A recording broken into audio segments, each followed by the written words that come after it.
গাজায় পবিত্র রমজান মাসেও থেকে নেই ইসরায়েলের বর্বরতা। প্রায় ২ মাসের যুদ্ধবিরতির ইতি টেনে গাজায় গতকাল সোমবার থেকে ফের হামলা শুরু করেছে ইসরায়েল।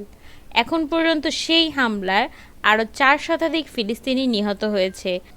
আজ মঙ্গলবার ফিলিস্তিনি স্বাস্থ্য কর্তৃপক্ষ জানিয়েছে, গাজায় ইসরায়েলি বিমান হামলায় ৪০০ জনেরও বেশি নিহত হয়েছে। এর ফলে গাজায় ২০২৩ সালে ৭ অক্টোবর থেকে চালানো আগ্রাসনে এখন পর্যন্ত নিহতের সংখ্যা প্রায় ৪৯,০০০ দাঁড়ায়। এই সময়ে ইসরায়েলি হামলায় আহত হয়েছে আরও অন্তত ১,১১,০০০-এরও বেশি মানুষ।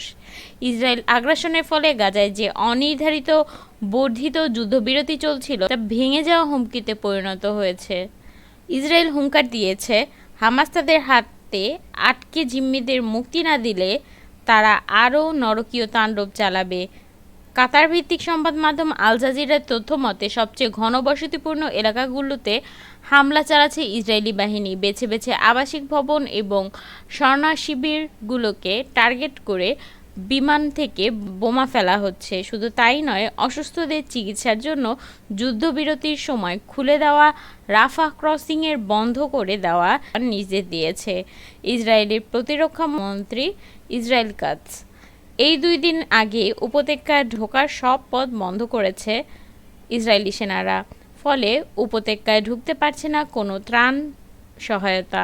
নতুন করে গাজায় হামলা শুরুর পক্ষে ইসরায়েল কর্তৃক সাফাই হামাস চিন্তাই চায় না। যুদ্ধবিরতি চালিয়ে যেতে মার্কিন প্রতিনিধি ও মধ্যস্থতাকারীদের যেসব প্রস্তাব দিয়েছে তারা সবই প্রত্যাখ্যান করেছে হামাস।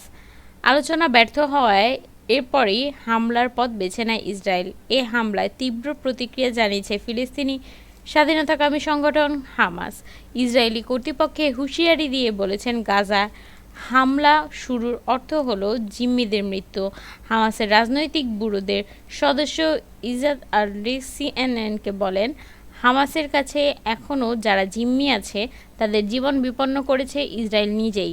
নেতানিয়াহুর যুদ্ধ চালিয়ে যাওয়ার সিদ্ধান্ত মূলত জিম্মিদের জন্য মৃত্যুদণ্ড। রিস্ক আরও বলেন, আলোচনার মধ্যে দিয়ে যা অর্জন করা সম্ভব হতো তা যুদ্ধ ও ধ্বংসযজ্ঞের মধ্য দিয়ে কখনোই পাবে না ইসরায়েল। আলোচনাকে তারাই ব্যর্থ করেছে, হামাস নয়।